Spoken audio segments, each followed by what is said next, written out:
Il y a de la joie dans les cœurs parce que nos cœurs sont remplis. Alléluia. Et ça, c'est merveilleux. Merveilleux. Je me réjouis en tout cas. Merci. Merci, Pasteur Gabriel, de m'accueillir et me donner l'occasion de nous encourager les uns les autres. Dieu est grand. Dieu est grand et c'est prendre soin de nous. Il sait nous fortifier à tous égards. Et je me présenterai ensuite parce que je veux profiter de ce moment, la Sainte Seine, les offrandes qui ont une partie importante aussi du culte qu'on rend à Dieu. Vous savez, Jésus n'était pas indifférent, mais il regardait comment les gens apportaient l'argent au temple, n'est-ce pas? Et on parle encore aujourd'hui de cette veuve qui a mis 2 petites pièces. Waouh, imaginez, il y a 2000 ans elle a fait ça. Oh. Et nous on l'a fait aussi aujourd'hui. Alléluia, ça c'est merveilleux. Dieu est grand, Dieu est grand. Et effectivement, en ce temps-là où cette veuve a mis ces 2 petites pièces, en une centaine d'années, tout l'Empire romain a été mis sans dessus. L'Empire romain a été soulevé par une vague extraordinaire. La vague de la puissance de Dieu, de l'amour de Dieu, de la vie de Dieu, qui s'est répandue d'un bout à l'autre de l'Empire. Thomas serait allé jusqu'en Inde. Waouh! Lui qui avait eu besoin de mettre les doigts dans les trous dans les mains de Jésus. Il est parti jusqu'en Inde, à l'époque, imaginez. Il n'a pas pris l'avion, hein. Il n'a pas pris l'avion. Je ne sais pas si Sœur Élie va prendre l'avion ou si elle va aller à la nage ou en bateau. Mais Thomas, c'est sûr qu'il n'a pas pris l'avion. Est-ce qu'il savait nager? Je ne sais pas. Mais il est allé jusqu'en Inde et ça c'est fabuleux.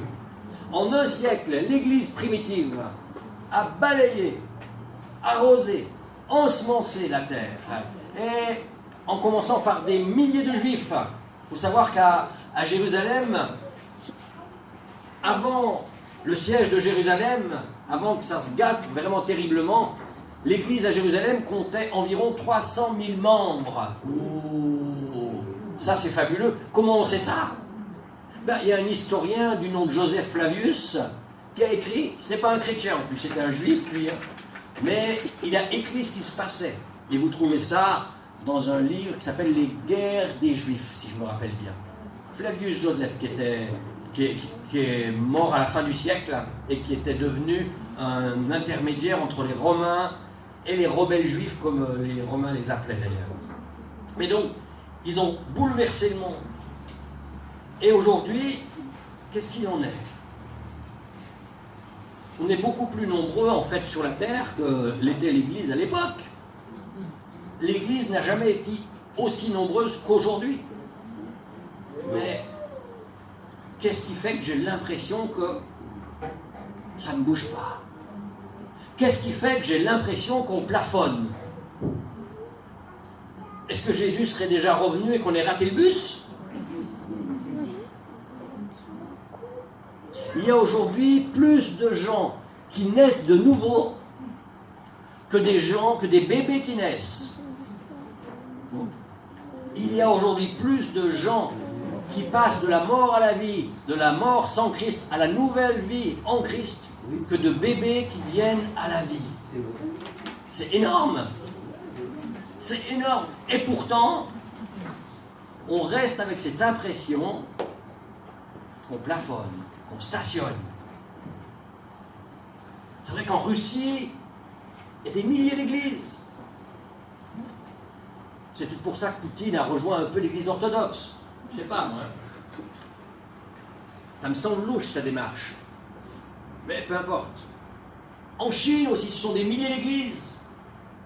Il y a quelques années, je pense il y a 2 ans ou 3 ans, il y a eu tout un mouvement missionnaire. Je ne sais pas si vous avez déjà envoyé beaucoup de missionnaires de cette église. Mais c'est peut-être le moment d'y penser. Bon, Élie, je ne sais pas si elle part comme missionnaire, mais on en verra comme co-missionnaire. Hein. Mais en Chine, il y a eu ce mouvement missionnaire et par le Saint-Esprit, Dieu appelait des jeunes gens, des jeunes filles, des moins jeunes à partir en mission. Et quand il appelait quelqu'un à partir en mission en Arabie, la personne instantanément se mettait à parler arabe couramment. Oh là là! Quand quelqu'un partait, était envoyé en France, là, un Chinois, il se mettait aussitôt à parler le français couramment, sans jamais l'avoir appris. Pareil avec plusieurs langues, et ça s'est produit dans différents endroits de la Chine, dans différentes provinces chinoises. Wow. Et c'est un mouvement qui a duré 4, 5, 6 mois, quelque chose comme ça. Moi, j'ai eu ces échos-là. C'est fabuleux ce que Dieu fait. Pourtant, on a l'impression que ça plafonne. Mais ça peut changer. Ça peut changer. Et je crois qu'il nous faut foncer un petit peu. Push on the right paddle. Appuie sur la pédale de droite. On est prudent, on a le pied sur la pédale du milieu là. Hein. On a le pied sur la pédale du frein, on est très calme, on ne sait jamais. Mais il est temps de larguer les amarres. Il est temps de poser son parachute, d'enlever sa bouée. Il est temps d'enlever le pied sur le frein et de le mettre sur l'accélérateur. Et de le pousser jusqu'où? Jusqu'où vous allez le pousser l'accélérateur? Mais jusqu'au plancher. Il faut appuyer l'accélérateur jusqu'au plancher. On est dans les mains du Seigneur. Amen. Laissons-lui le volant. Laissons-lui le volant, ne le gardons pas nous. L'accélérateur au plancher, si je garde le volant, ça va être terrible. Même si j'ai été en son temps chauffeur ambulancier. Mais avec Dieu, ça va aller. Mais qu'est-ce qui te freine? Et je voulais lire avec vous ce premier passage dans Hébreux chapitre 12, où on voit là écrit cette grande foule. Alors j'utilise la version parole de vie, si je ne me trompe pas. C'est à peine différent de la seconde dont vous avez l'habitude, mais vous allez voir que le sens s'y retrouve. Cette grande foule de témoins nous entoure. Parce qu'évidemment, au chapitre 11, il a été question d'Abraham, d'Isaac, de Jacob, de Gédéon, de toute cette foule extraordinaire de témoins, de Daniel, qui ont fait des choses fantastiques. Et cette foule de témoins nous entoure. Alors, rejetons donc, nous aussi, tout ce qui nous empêche d'avancer. J'ai parlé des bouées, des parachutes, des pieds sur le frein. Rejetons donc tout ce qui nous empêche d'avancer. Rejetons le péché qui nous enveloppe si facilement. Courons jusqu'au bout la course qu'on nous propose. Regardons toujours Jésus. C'est lui. C'est lui quoi? C'est lui qui fait naître la foi et qui la rend parfaite. Il a accepté de mourir sur une croix sans avoir honte. En effet, il voyait d'avance la joie qu'il allait recevoir. Et maintenant, il est assis à la droite de Dieu. Oui, pensez à Jésus. Les pécheurs étaient contre lui, mais il a tout supporté. Alors, ne vous laissez pas vaincre par le découragement en combattant contre le péché. Vous n'avez pas encore résisté jusqu'à la mort. En combattant contre le péché, vous n'avez pas encore résisté jusqu'à la mort. Et c'est un peu là notre problème. Comment est-ce qu'on résiste à l'état d'esprit du monde qui voudrait qu'on se taise, qui voudrait qu'on se cache, qui voudrait qu'on reste dans un petit coin? Comment est-ce qu'on réagit? Dans les termes originaux qu'on a traduits par péché, il y a l'idée de manquer la cible, manquer son but. Et en fait, on pourrait penser que péché, c'est pas seulement désobéir aux 10 commandements. Il y a l'histoire de ce jeune homme riche qui va rencontrer Jésus et qui va demander à Jésus, mais comment avoir la vie éternelle? Il respectait tous les commandements.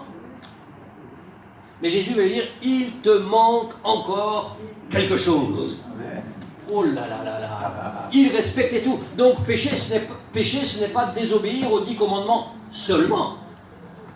C'est déjà ça, c'est sûr. Hein. Mais c'est rater l'objectif que Dieu a pour notre vie. Dieu a un destin. Il a une destinée. Il a un projet pour nous, quel que soit notre âge. Il a un projet fabuleux. Et il veut nous y faire entrer. Et pécher, ce serait manquer le but que Dieu a prévu pour nous. Je n'avais pas encore envisagé ça de cette manière jusqu'à ce que je prépare ce message pour vous ce matin. Et je crois que c'est vraiment essentiel et important que nous puissions réaliser que nous avons une destinée. Dieu a pour nous un projet extraordinaire. Parce qu'il veut au travers de nous bouleverser nos familles, premièrement. Ah oui, ça commence dans nos familles. C'est John Wesley, un brillant évangéliste britannique. Quand il envoyait ses équipes d'évangélistes, qu'il revenait le soir, il leur disait, bon, combien de personnes se sont converties? Alors parfois, il devait dire personne. Mais alors, où sont les coups que vous avez reçus? Parce que les gens ne doivent pas rester insensibles au message de l'évangile que tu leur communiques. Ou alors, ça veut dire que le message que tu communiques, il est un peu tiède. Il est ni chaud, ni froid. Non, dans ta famille, quand tu vas témoigner, ah là là là là là là! Moi, je sais pas vous, mais mon papa, il a voulu me tuer. J'allais dire un bon catholique. N'exagérons pas quand même. Hein. Ils ont été catholiques de naissance. Mon frère aîné a voulu me tuer. C'était aussi un catholique de naissance. Que produit quel impact produit ton témoignage? Appuie sur l'accélérateur. Sois clair, sois net. Ne cherche pas à te faire tuer par les gens de ta famille. Hein. C'est mortel. Mais sois un bon témoin de Christ. Sois un bon témoin de Christ. Donc tu vas commencer par ta famille, puis par les gens de ton quartier, puis par les gens de la ville. Et qui sait jusqu'où Dieu va t'emmener. Si on veut être envoyé comme missionnaire, le prochain record du 100 mètres ne sera pas battu par quelqu'un qui n'a pas commencé par marcher à 4 pattes. Avant de battre le record du 100 mètres, il faut commencer à apprendre à marcher à 4 pattes. Puis après, se relever et marcher sur 2 pattes. Et enfin, apprendre à garder bien l'équilibre et à pouvoir courir. Courir plus vite que n'importe quel homme n'a jamais couru. Même s'il était jamaïcain. Oui. Nous sommes entourés d'une foule de témoins extraordinaires. Qu'est-ce qui nous freine?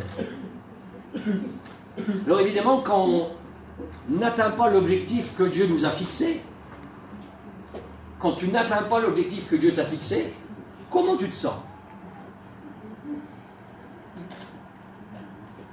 Je ne sais pas si la joie résonne beaucoup quand c'est comme ça. En général, quand tu as raté l'objectif que tu t'es fixé, tu es abattu, découragé. Fut un temps, j'ai travaillé comme commercial aussi, j'ai fait une trentaine de métiers différents dans ma vie. Et comme commercial, chaque jour, j'avais un chiffre d'affaires à atteindre. Et en plus, j'avais osé dire, moi, au boss, au patron de l'entreprise qui voulait me recruter, je lui avais dit que moi, je n'y connaissais rien au commerce. Mais que je lui avais témoigné de ma rencontre avec un dénommé Jésus, et que ce Jésus était juif. Et les juifs, ils s'y connaissent dans le commerce. J'avais osé. Et quelquefois, en fin de journée, il m'arrivait de me rendre compte qu'on était encore loin du chiffre d'affaires. L'objectif fixé était encore très loin. Et la fin du jour était très proche. Qu'est-ce que tu fais quand c'est comme ça? Tu t'assieds, et puis tu pleures. Tu te décourages. J'y arriverai jamais. C'est affreux, hein, ça? Chante-moi un petit chant, s'il te plaît. Fais quelque chose, quoi. Qu'est-ce que tu fais? Eh ben moi, j'ai mis Jésus devant ses responsabilités. J'ai dit, Jésus, j'ai dit que tu étais bon. J'ai dit que tu étais puissant. J'ai dit que toi, les affaires, ça te connaissait. Est-ce vraiment toi qui m'as envoyé? Je crois que c'est toi qui m'as envoyé. Interviens, montre ta force. Oh, et quelques minutes plus tard, les ventes nécessaires étaient réalisées. Oh, c'est beau, c'est magnifique. Qu'est-ce que tu fais quand l'objectif n'est pas atteint? Alléluia. Tu te recroquevilles sur toi-même, ou alors tu chantes un petit cantique. La vie est belle quand on est sauvé, la paix si réelle, tout est transformé. Dans mon cœur, une voix qui chante, la la la la la la la la. C'est ça, que la vie est belle quand, avec son aide, tu atteins les objectifs. Parce que quand tu atteins les objectifs, ah là c'est différent. Quand je suis rentré au bureau ces soirs-là, avec le chiffre d'affaires réalisé, j'étais fier. Bon, un peu de moi quand même, hein, mais je savais que je devais être fier de Jésus. Le chiffre, il l'a réalisé. J'ai dit qu'il serait capable de réaliser le chiffre tous les jours. Et c'est lui qui nous aide. Ah, quand tu atteins l'objectif, ça change tout. Mais, pour atteindre l'objectif, il y a des conditions. Il faut accepter pas seulement de chantonner, de louer Jésus, oui c'est bien, tout ça c'est nécessaire, mais il faut accepter d'être un disciple. Vous voyez, les disciples ne chantent pas. Hein. Je connais des disciples qui chantent. Bon, j'en connais qui chantent qui ne sont pas disciples, ça c'est autre chose. Mais il y a aussi des disciples qui chantent. Mais il faut accepter d'être un disciple. Et dans 1 Corinthiens chapitre 9, à partir du verset 23, alors où c'est ça? C'est là. Paul va dire ceci: je fais tout à cause de l'évangile, afin d'y avoir part. Je ne fais pas que la moitié des choses, je ne fais pas que chanter, je ne fais pas que louer, je ne fais pas que prier, je fais tout. Je fais tout pour avoir part à l'évangile.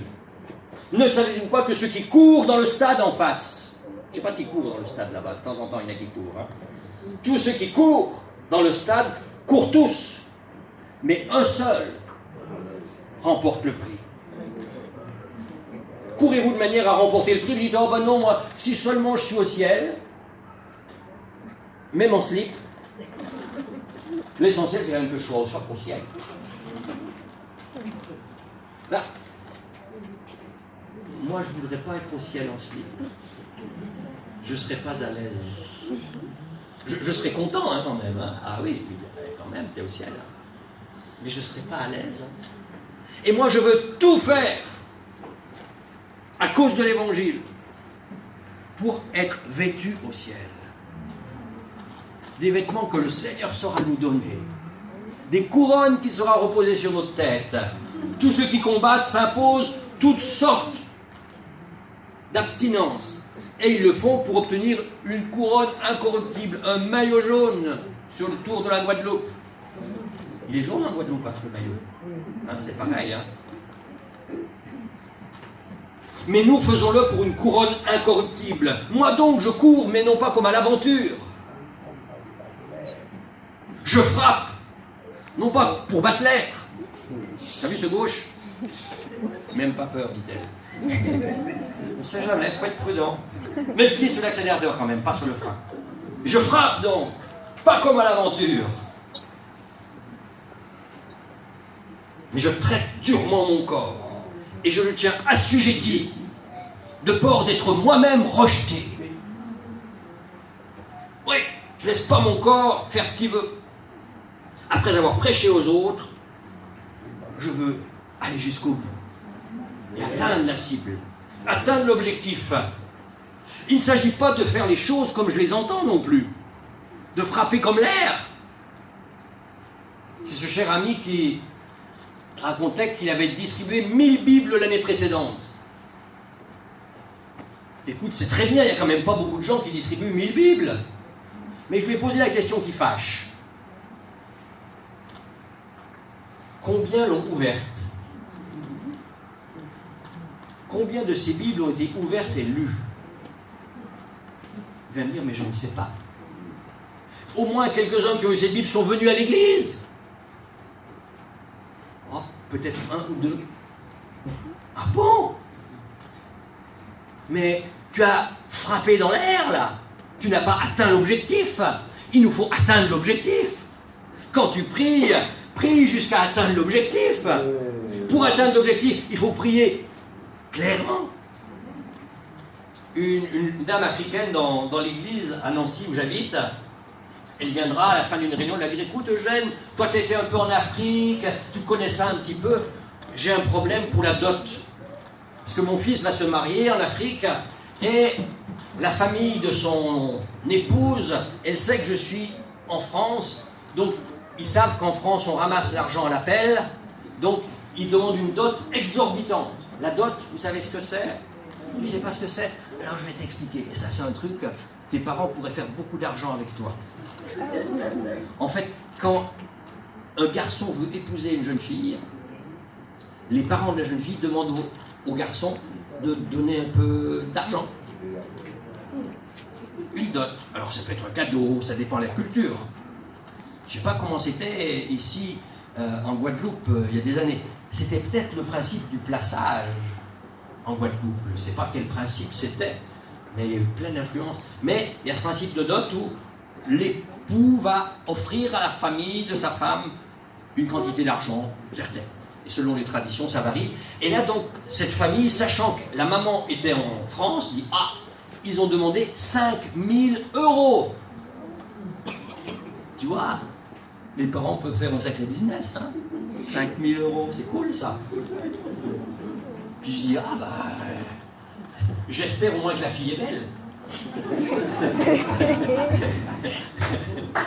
Parce que c'est pas le cas ici ce matin, mais des fois, il faudrait qu'on te donne 5 000 € pour épouser la fille. Hein.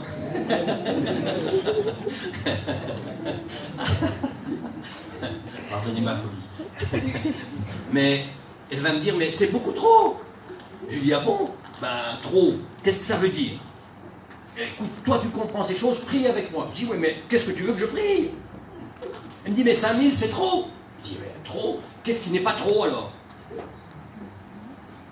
Alors elle réfléchit. Elle me dit, ben moins. Ah, je dis, mais moins c'est combien? Moins c'est quoi?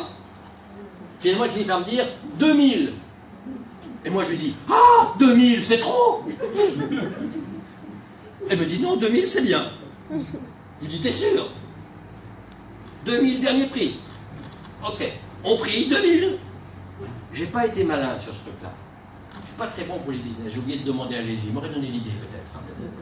Parce que 3 jours après, elle m'appelait, elle me disait, Eugène, ils ont accepté 2000. Et je me suis dit, mais quel dommage. J'aurais dû prier pour 1000 et elle m'aurait donné 1000 à moi. Pour elle, ça ne changeait rien.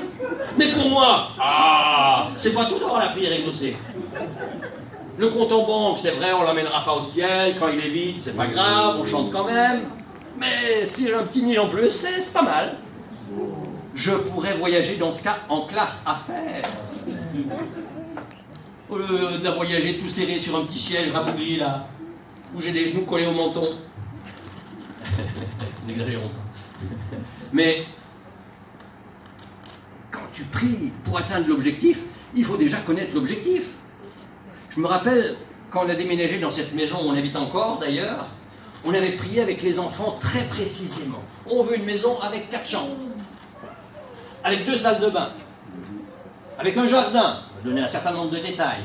Et puis on a dit, et dans le jardin, on aimerait avoir une balançoire. On est un peu exigeant, non? Bon, c'est vrai, on n'a pas dit la couleur, d'abord.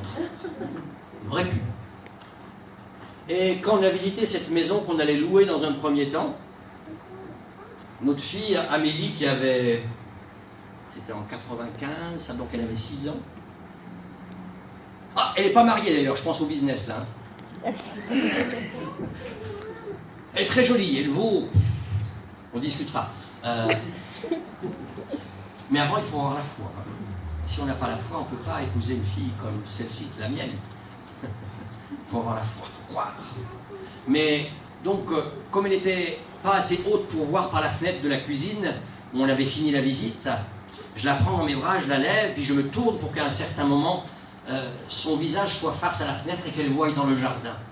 Et quand elle va voir à travers la fenêtre, elle va s'écrier « Papa, maman, il y a même la balançoire !» Parce que tout le reste, elle avait vu. Tout ce pourquoi on avait prié, ça y était. Mais il manquait encore quelque chose pour atteindre l'objectif. Ah, la balançoire. Et là, évidemment, les anciens locataires qui étaient encore là, eux ne comprennent pas bien ce qui se passe, mais ils disent « Ah oui, non, mais de toute façon, la balançoire, nos enfants sont trop grands, on la laisse. » Je vais simplement leur dire « Mais excusez-moi, mais même si vous auriez voulu l'enlever, c'était impossible. Il y avait tellement d'anges qui étaient cramponnés aux barres de la balançoire, jamais vous n'auriez pu la lever. » Mais objectif,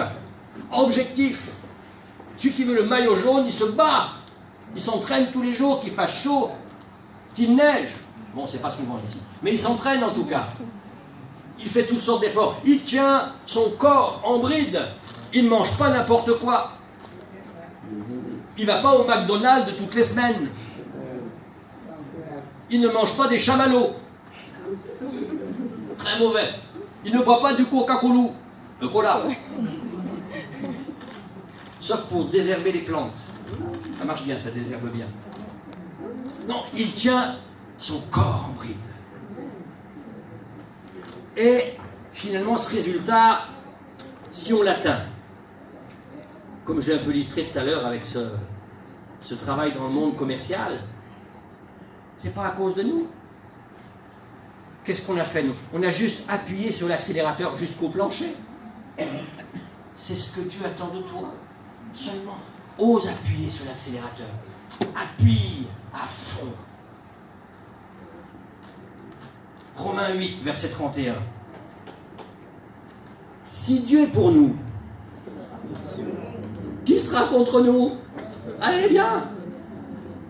Si Dieu est avec moi, qui es-tu? Allez. Si Dieu est avec nous, qui sera contre nous? Même à son Fils, Dieu n'a pas évité la souffrance. D'accord, on peut souffrir parfois. Parfois, la pédale d'accélérateur, sur une voiture ou sur l'autre, elle est un peu plus dure. C'est pas grave. Appuie. Mais il l'a livré pour nous tous. Alors, avec son Fils, il va nous donner gratis. Il va nous donner gratuitement. Oh, ça c'est bien. Qui peut accuser ce que Dieu a choisi? Oui, c'est vrai que si on regarde à la loupe, mon message ce matin ne respecte pas toutes les règles établies, etc. On peut critiquer, oui.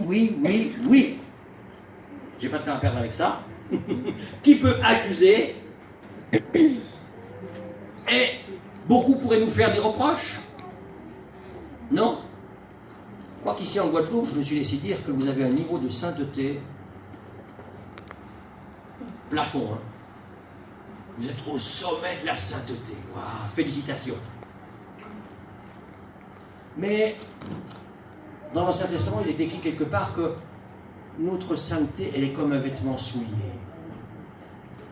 Même si on fait tous nos efforts pour respecter, pour marcher avec Dieu droitement, notre justice, elle est comme un vêtement souillé aux yeux de Dieu. Donc on pourrait nous accuser, bien sûr, mais le verset 33 nous dit que personne ne peut accuser ce que Dieu a choisi, parce que Dieu nous rend justes. Wow. Dieu nous rend saints. Dieu a mis son sceau sur nous. Dire celui-ci, il est à part pour moi. Oh, celle-ci est à part pour moi. Qui peut les condamner? Personne. En effet, le Christ Jésus est mort. De plus, il s'est réveillé de la mort. Il est à la droite de Dieu et il prie pour nous. Qui peut nous séparer de l'amour de Christ? Est-ce que c'est le malheur, l'inquiétude, la souffrance venant des autres? Ou bien la faim, la pauvreté, les dangers ou la mort? Les livres saints disent à cause de toi. Nous risquons sans arrêt la mort. On nous traite comme des moutons de boucherie. C'est sûr que si tu roules le pied au plancher, tu risques la mort, hein? C'est risqué de vivre à fond pour Jésus. Mais dans tout ce qui nous arrive, nous sommes de grands vainqueurs par celui qui nous a aimés. Oh, dans tout ce qui nous arrive, nous sommes de grands vainqueurs. Alléluia. Gloire à Dieu. Oui, j'en suis sûr, rien ne pourra nous séparer de l'amour que Dieu nous a montré dans le Christ Jésus. Ni la mort, ni la vie, ni les anges, ni les esprits, ni le présent, ni l'avenir, ni ceux qui ont tout pouvoir. Rien Ni les forces d'en haut, ni les forces d'en bas, ni de l'Est, ni de l'Ouest, ni Poutine, ni Trump, ni toutes les choses créées. Rien ne pourra nous séparer de l'amour de Dieu. Verset 39. Et ça, c'est un état de fait. Quoi que je pense, je suis vainqueur. Tu es vainqueur. Et tu peux, par la grâce de Dieu, atteindre l'objectif que Dieu a pour toi. Avant de prendre la route, il faut savoir où tu vas. Et quand tu sais où tu vas, tu pries. Tu as décidé que c'était 2000, tu as vu que c'était 2000, tu pries pour 2000. Et ça doit arriver. C'est l'objectif.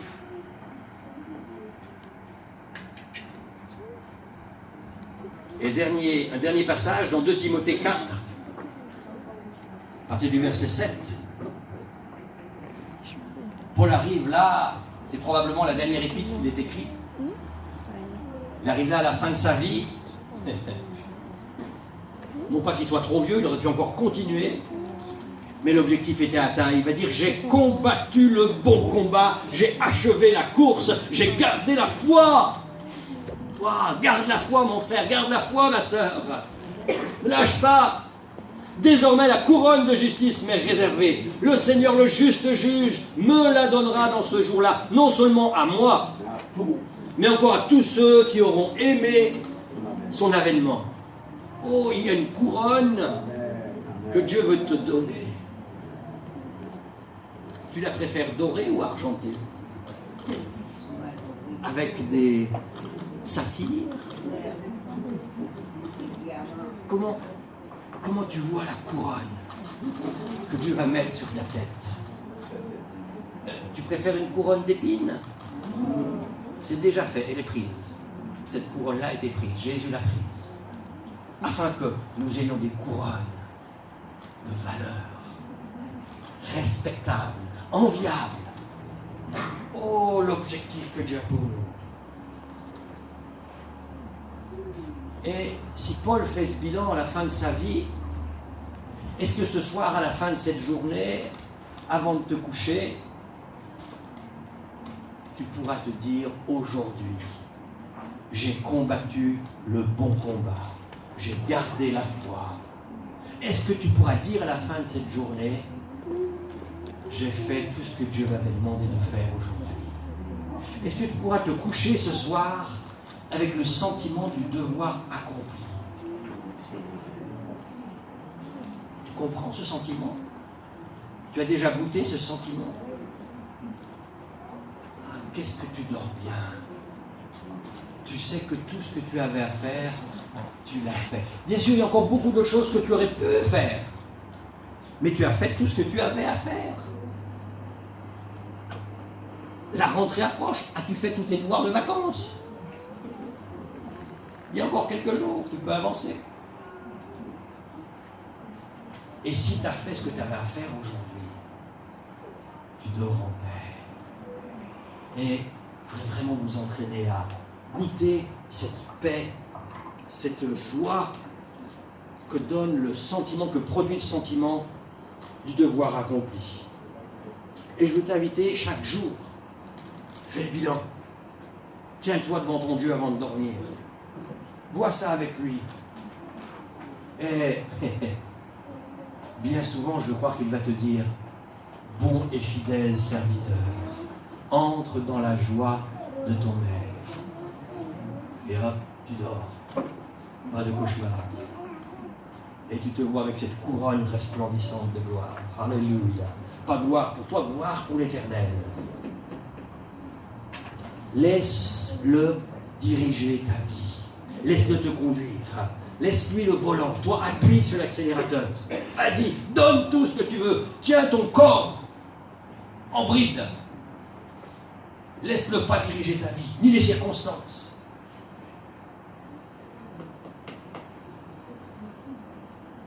Et rappelle-toi que par toi-même, tu ne peux rien faire. Ta propre justice est devant Dieu comme un vêtement souillé. Et si tu peux dormir en paix ce soir, c'est grâce à Dieu. Alléluia. Alléluia. Et je veux vous inviter à prier un instant. Alléluia. Alléluia. Parce que tu te dis, mais moi j'ai peur de la vitesse. Tu as vu, moi ça m'a décoiffé d'ailleurs.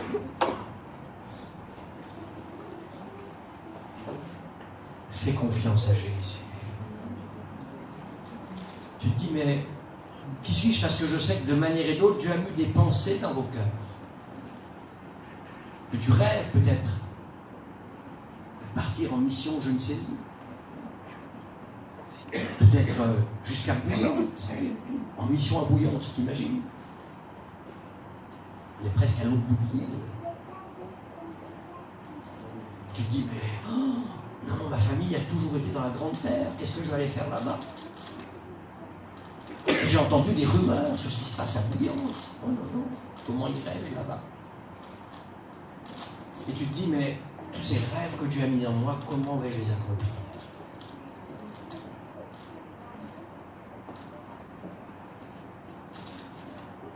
N'oublie pas tes rêves. Ils peuvent devenir une réalité avec l'aide de Dieu. Alors pendant qu'on prie là un instant, remets tes rêves à Dieu. Et dis-lui, oh Dieu, dis-lui dans ton cœur avec tes paroles, oh Dieu, je te remercie de ce que tu veux que les choses changent dans ma vie. Tu veux me voir m'épanouir, me réjouir en toi, être un témoin efficace. Et tu veux déposer sur ma tête, en ce jour-là, une couronne resplendissante de gloire. Tu connais mes manquements, mes incapacités, mais les mots que tu connais, qui te parlent. Tu connais tout ce qui me limite, tout ce qui me freine, tout ce qui me retient, mes craintes, mes peurs, ma honte, ma peur de l'orgueil, que sais-je, ma timidité. Je remets toutes ces choses, tous ces obstacles, je les dépose devant toi. Et mon frère, ma soeur, dépose-les vraiment. Dépose tous ces obstacles au pied de la croix de Jésus. Peut-être comme Jérémie qui dit, mais je ne suis qu'un enfant. Je remplirai ta bouche. Alléluia. Dépose tout cela et tourne-leur le dos et appuie sur l'accélérateur. Fonce, cours vers le but. Une nuée de témoins, un grand nombre de témoins t'entourent. Prends courage. Prends courage. Prends courage et tu presses ce matin. Et tu presses ce matin à appuyer sur l'accélérateur. Si tu es prêt, je t'invite simplement à lever ta main à ta place et dire, Jésus, je veux maintenant voir ta gloire se manifester. Je veux voir ma famille bouleversée. Je veux voir mon quartier bouleversé. Je veux voir ton évangile prospérer ici même, au Gosier. Lève ta main, mon frère, ma soeur.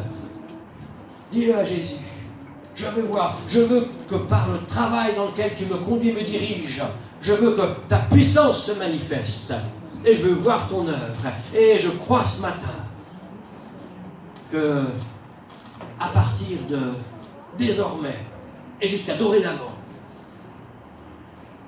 je vais voir ta gloire. Je vais voir mes prières exaucées. Parce que tu vas m'entraîner à faire des prières claires, simples, logiques ou illogiques, peu m'importe. Mais que je verrai s'accomplir.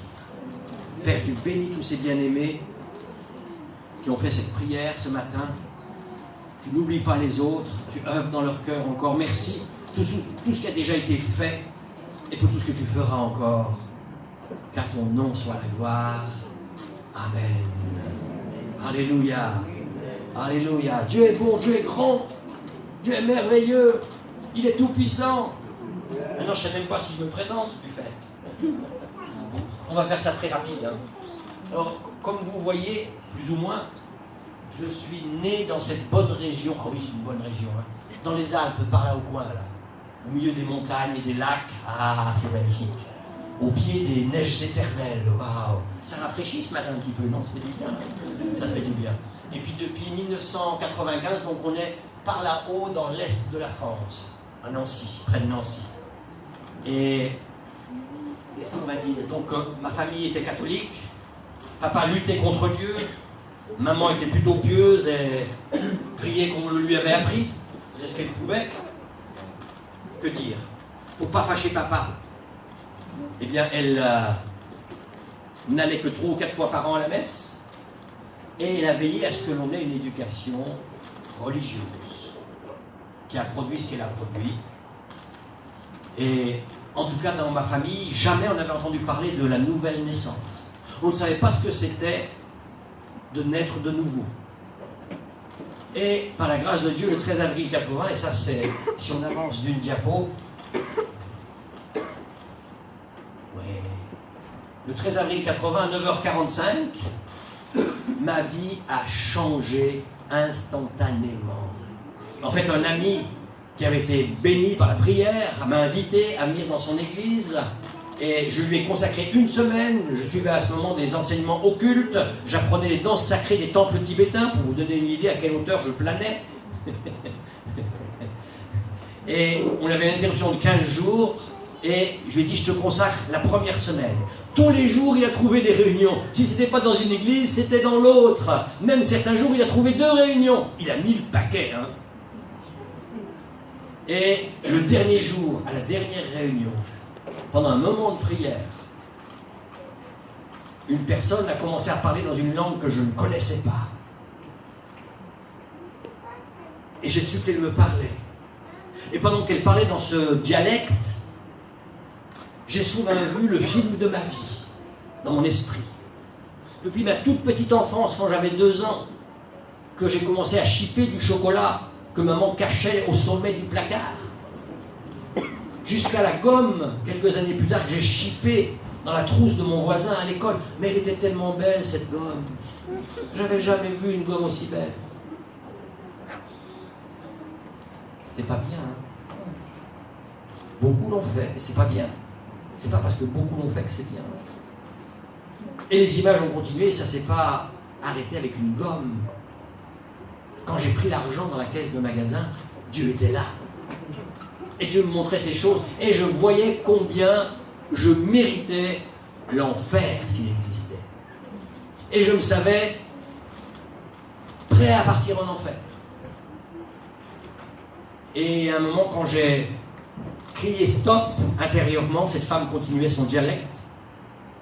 Le film s'est arrêté, et intérieurement, c'est comme si Dieu me parlait en même temps. Il va me dire, ouais, tu as bien compris, tu vas en enfer.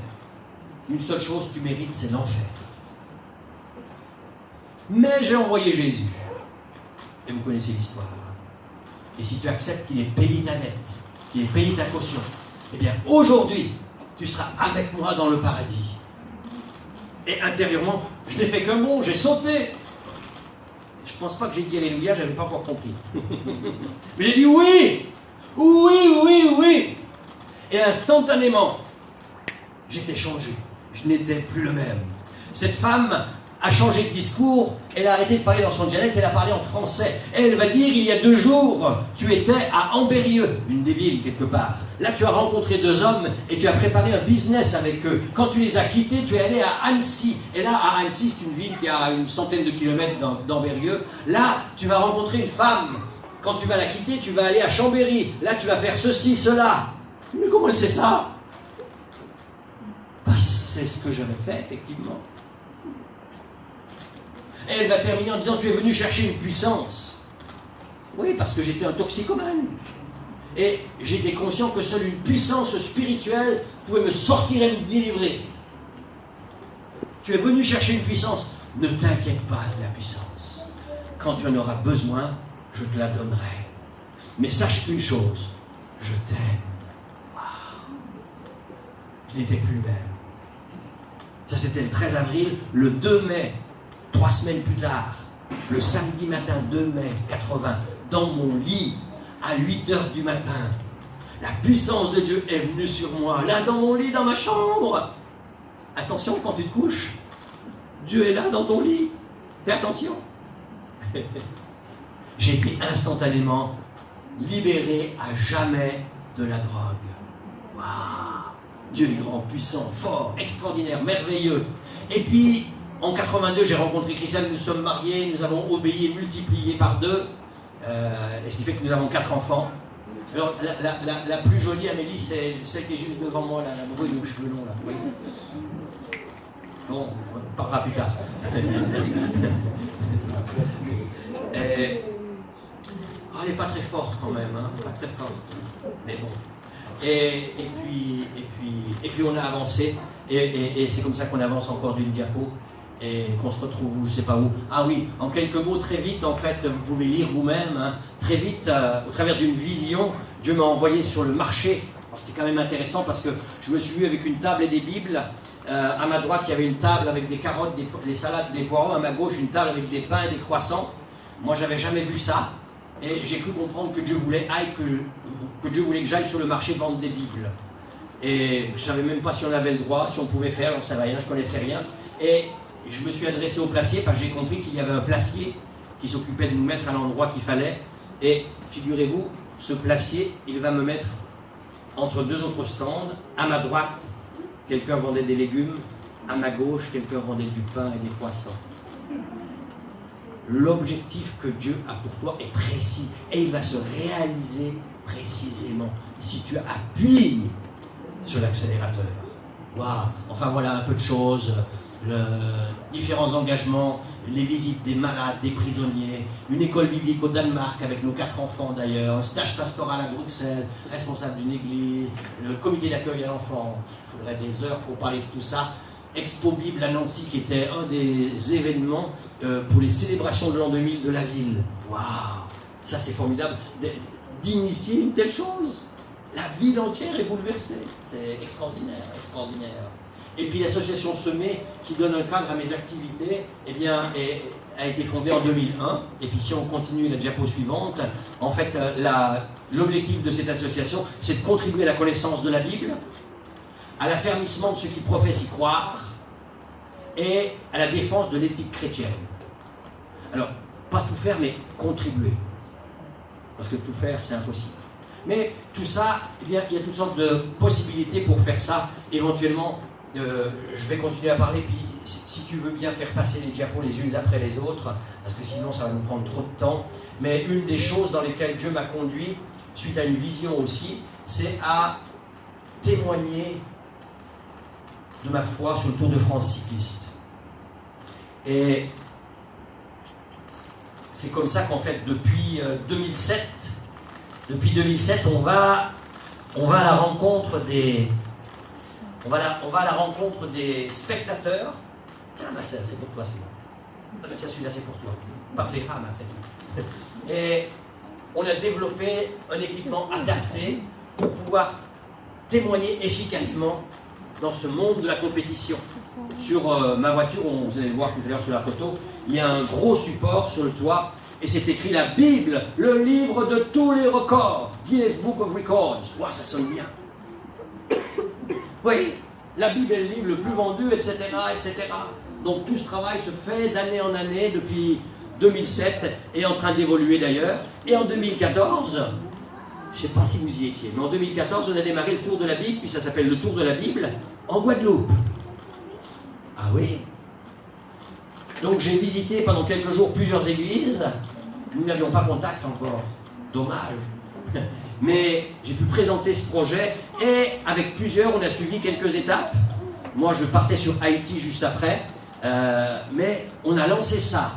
Il semble bien que l'année suivante, en 2015, l'Alliance biblique a suivi toutes les étapes du tour avec une voiture dans la caravane et aurait distribué beaucoup de Bibles. Donc une présence dans des endroits impensables. Imaginez être là au milieu de ces 14 millions de spectateurs sur la France. Mais ça ne s'est pas arrêté là parce que un pasteur au Bénin a démarré ça sur le tour du Bénin. On a un projet sur Cape Town aussi en Afrique du Sud. Wow. Et notre message, comme il y a sur les papiers qui seront à votre disposition tout à l'heure, notre message c'est tu peux être un vainqueur. On l'a lu dans la Bible. Hein? Tu peux être un vainqueur. Et à l'intérieur du document, c'est comment vaincre dans la vie. Et on est là avec ces banderoles qui véhiculent ce message, comme là à gauche, notre foi nous rend vainqueurs. Et on est là au milieu des foules qui se demandent ce qui se passe. Dit, ah, je croyais que c'était Fromm qui allait gagner cette année. Ou je ne sais qui. Dieu m'a conduit aussi à écrire des livres. faire vite, il y a quelques années, en jouant avec les enfants au lac, j'ai reçu un coup à la gorge. Je plongeais dans l'eau, puis il y a un enfant qui se relève, il me donne un coup à la gorge avec sa tête, et je me mets à parler comme ça. Ça fait bizarre, n'est-ce pas? Ça marche quand même avec un micro, mais c'est pas confortable, quoi. Et puis, après avoir fait tout ce qu'on sait faire en tant que croyant, prier, jeûner, onction d'huile, enfin tout ce que tu veux, c'est toujours pareil. Donc je vais voir le spécialiste, l'ORL, qui va me dire: ah monsieur, vos cordes vocales sont presque cassées. Elles tiennent par un fil. Je ne sais même pas comment elles tiennent. On ne peut rien faire pour l'instant. Quelques jours après, alors que je suis en train de passer l'aspirateur à la maison et en train de chanter un petit cantique avec la voix que j'ai, ça n'empêche pas. Tu peux aussi chanter dans ton cœur. Et d'un seul coup, j'arrête. Physiquement, je me retourne et je vais m'entendre dire: Satan, tu veux prendre ma voix? C'est pas grave, j'écrirai. Et instantanément, ma voix est redevenue normale. Alors là, j'étais surpris. Et je suis arrivé à la conclusion que Satan avait plus peur de mes écrits que de ma parole. Alors maintenant, je parle et j'écris. Et oui, on va quand même pas s'en priver. Donc j'ai écrit un certain nombre de livres et je suis sur les salons littéraires dans le monde. Ah oui, il y a un monde en dehors de l'église. Et donc je serai au Salon du Livre de Paris avec un stand. Ce sera la première fois en 2019 qu'une maison d'édition évangélique aura son propre stand au Salon du Livre de Paris. C'est fou quand même, non? Il est temps de bouger et d'aller, d'intervenir dans tous les milieux possibles et imaginables. Dieu est grand. Donc j'ai quelques livres que vous verrez un peu à la fin. Il y a ce livre sur le Saint-Esprit qui est extraordinaire. Alors, en toute humilité, c'est le meilleur livre sur le Saint-Esprit, évidemment. Écrit par le meilleur auteur, évidemment. Le plus beau, surtout. C'est moi. Je suis très fier de mon humilité, vous savez. Très fier. Donc, un très bon livre sur le Saint-Esprit. Oh, non, je ne peux pas raconter, c'est trop long. Il y a ce livre sur les prophètes cévenols. Qui a entendu parler des prophètes cévenols? Des prophètes huguenots. En fait, en France, vous verrez, à la fin du XVIIe, début du XVIIIe siècle, il y a eu un mouvement prophétique extraordinaire en France. Il y a eu à Anduze, par exemple, en 1713, un rassemblement de prophètes. Il y avait 600 prophètes. Waouh! Et en fait, ce mouvement prophétique qui a balayé avec des bébés qui sont mis à parler, à prophétiser, des choses incroyables. Dans les guerres qui ont opposé les Huguenots. Huguenots, ça vous parle un peu ça? C'est le nom qu'on a donné à ces protestants qui étaient persécutés par le roi Louis XIV. Ces Huguenots, quand ils ont combattu contre l'armée du roi, des pierres sont tombées du ciel sur les soldats. Ça te rappelle des trucs là? Peut-être une histoire avec Josué, non? Ça s'est passé aussi en France, pas seulement en Israël. Et ça, on doit le proclamer. C'est peu connu. C'est pour ça que j'ai écrit ce livre. C'est, encore une fois, le meilleur livre, et sérieusement, c'est probablement le meilleur livre sur l'histoire de l'Église actuelle. Et qui montre comment, en fait, aujourd'hui, nous sommes héritiers de ces gens-là qui ont résisté pendant plusieurs années à la meilleure armée du monde. Il y a plusieurs livres comme ça que vous aurez le temps de voir tout à l'heure. Ils ne sont pas gratuits. Mais ils ne sont pas chers. Et j'accepte éventuellement les cartes bancaires, je vous les rends dans une demi-heure. Il faut être actuel, il faut être dans le monde du jour. Donc les cartes bancaires, tout le monde les accepte. Moi aussi. Les chèques aussi, ça par contre, c'est bien aussi. Il y a aussi quelques vidéos. Oh, tu connais ce film? Jésus de Nazareth. C'est la version de Zeffirelli, 6 heures. Et ça aussi, c'est comme mes livres, sauf que c'est pas moi qui l'ai fait. Pour moi, c'est le meilleur film qui est sur la vie de Jésus. C'est vraiment un film génial. Donc, il y a plusieurs comme ça outils. Et puis, pour contribuer à la connaissance de la Bible, justement, il y a ces petits porte-clés Bible. Vous avez déjà vu ça? Oui, certains ont déjà vu. C'est moi qui ai conçu ça. Vous avez vu ça comme je suis bon quand même? Je suis très fort, hein? Non, il suffit d'avoir une vision, un objectif, et de te battre, d'appuyer on the right paddle. T'appuies sur la pédale de l'accélérateur et tu fonces. Bon, j'ai appuyé pendant 30 ans pour arriver à savoir comment je pouvais faire un truc comme ça. Et là-dedans, c'est l'évangile de... Dans celui-ci, c'est l'évangile de Marc. C'est la seconde édition, ça. Donc, en presque 3 ans maintenant, un peu plus de 2 ans, on en a diffusé 70 000. Et j'ai reçu la deuxième édition début juin, 100 000 exemplaires. Waouh! Donc, j'ai pas les 100 000 avec moi, mais j'en ai quelques-unes avec moi. C'est vendu à 2 € l'unité. C'est pas cher, non? Et si tu en prends 120, elles sont à 1 € l'unité, 120 €, mais ça on verra plus tard. On verra pour les mariages, parce qu'on peut les identifier, les personnaliser. J'en ai envoyé plusieurs en Martinique d'ailleurs, et au Gabon il n'y a pas longtemps, avec une petite étiquette derrière, au dos.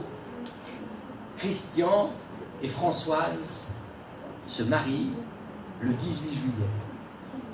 Pour les invités, c'était très bien. Voilà un petit peu en quelques mots en tout cas. Donc Dieu me conduit à droite et à gauche. Mercredi, je rejoindrai Haïti, où un couple me rejoint aussi pour tout un travail dans la formation au premier secours et dans l'éducation des enfants. Et qu'est-ce que c'est après? Le mardi, la semaine prochaine, je reviendrai sur la Martinique, où je suis 4-5 jours. De là, je partirai sur Saint-Martin, puisqu'il y a un projet sur lequel on travaille, qui s'appellerait la Caravane de la Bible, où en fait l'idée c'est de faire un char, comme on fait pour Carnaval, on ferait un char qui représente une scène biblique. Et je vois bien Jésus sur un âne, en train d'entrer à Jérusalem, avec un peu des chants, tu vois, un peu dynamiques, hein, du style Hosanna, Hosanna, Hosanna, la fête, quoi, tu vois, la fête, là, dehors, en public, dans la rue, avec ce char. Waouh! Sur des airs de bossa nova ou je ne sais quoi, moi. Mais des trucs, tu vois. Et donc, je présente un peu ce projet au passage, d'île en île, de ville en ville. Et normalement, l'an prochain, au mois de mars, je serai de nouveau à Saint-Martin. Probablement, ma barbe aura un peu poussé. Je vais arrêter de me raser pendant quelques jours. Vous avez peut-être... Non, il n'y avait pas là-dedans des photos où j'ai la barbe. Histoire de ressembler, de laisser penser à un personnage célèbre. Mais voilà un petit peu quelques mots de présentation. J'ai débordé. Je serai à l'amende, c'est pas grave. Je ferai un chèque. Vous prenez les cartes bancaires aussi? Non, vous ne prenez pas les cartes bancaires. Voilà, en tout cas, merci beaucoup pour votre patience. Et soyez encouragés en tout cas. Soyez encouragés par peut-être 2-3 petites choses que je fais ici ou là, mais soyez surtout encouragés. Saisissez l'objectif que Dieu a pour vous. Et foncez. Allez-y. Ne retenez pas le lait. Allez de l'avant. Et que Dieu vous bénisse. Un jour ensemble, on sera là au ciel. Amen. Quand vous arriverez, la deuxième porte à gauche, c'est chez moi.